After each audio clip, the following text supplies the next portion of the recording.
السلام عليكم ورحمة الله وبركاته. معانا مشكلة النهاردة ان الايس ميكر ده 2 حوض طبعا. في مشكلة ما بيرميش تلج كتير او ضعيف في التلج.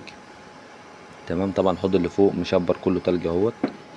الحوض اللي تحت اول ماسورتين او اول 3 مواسير بس اللي فيها تلج. طبعا المشكلة دي بتبقى فيها 3 اسباب. اول سبب فيها ضعف كباس، او شحنة ناقصة، او في تسريب اصلا. ممكن برضو يكون الترمبات، لو الترمبة فيها مشكلة بترمي مية ضعيفة. طبعا ده الليفل كنترول مظبوط على 40 دقيقة، والمية على دقيقتين مليان المية الحوض. دي الترمبات. طبعا بشيك برضو عليها. كل حوض بيبقى عليه ترمبة. تلج، مفيش تلج. هو الحبة دول اللي بينزلوا في كل دورة.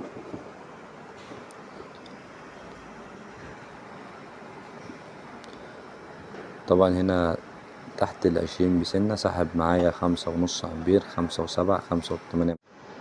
طبعا هنا لقيت التسريب في الوصلة اللي جنب بلف الشحن.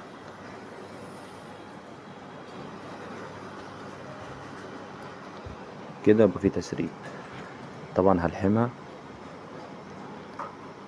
وان شاء الله هيبقى تمام. بعد بقى ما لحمت طبعا رفعت طبعا الشحن اهوت. المفروض ان انا بظبط الامبير بتاعي على 7.5، 8. ده برضو تمام. 7.5 اهو، 7.6. تمام. دي كمية التلج اللي هو رماها بعد دورتين. طبعا التلجية كده بالنسبة لي مظبوطة. بس بقى لو عجبكم الفيديو ما تنسوش تشتركوا في القناة ليوصلكم كل جديد. السلام عليكم. لا تنسوا الاعجاب بالفيديو والاشتراك في القناة تشجيعا لنا لنستمر بنشر المزيد إن شاء الله.